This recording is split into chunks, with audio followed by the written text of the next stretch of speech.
Dinas Pemuda dan Olahraga Kabupaten Muara Enim menggelar kegiatan pelatihan tanggap bencana di Gor Pancasila Kamis pagi. Dalam kegiatan ini, PLH Bupati Muara Enim Haji Nasrun Umar beserta Forkompimda dan jajaran Pemkab Muara Enim menghadiri kegiatan pelatihan pemuda tanggap bencana.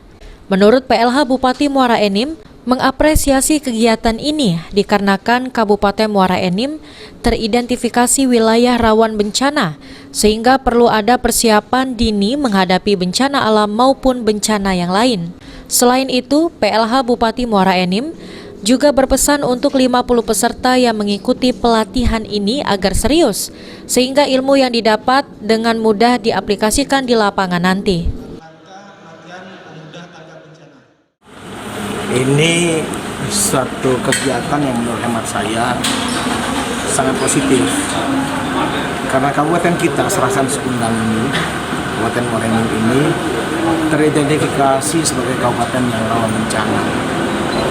Tentu rawan bencana ini sebaiknya, siokianya itu harus kita jawab dengan mempersiapkan segala sesuatunya, diantisipasi sedini mungkin. Itu bisa kita mengedukasi masyarakat, bisa juga melalui sebagaimana yang dilakukan pada hari ini, mempersiapkan para pemuda dan pemudi Kabupaten Muara Enim yang terpilih menjadi orang-orang yang didiklatkan dalam menghadapi pelatihan pemuda tanggap bencana. Kenapa saya katakan itu sangat positif? Karena menurut hemat saya, awal dari satu semangat itu biasanya dikobarkan oleh pemuda dan pemudi.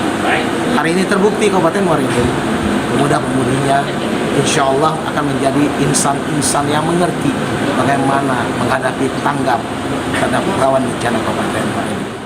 Kegiatan pelatihan tanggap bencana ini langsung dibuka oleh PLH Bupati Muara Enim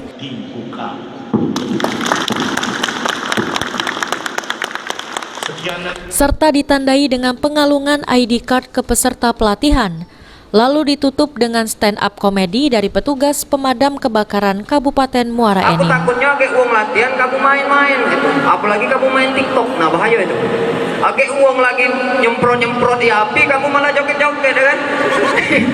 Iya, Sri Febriandi, PAL TV.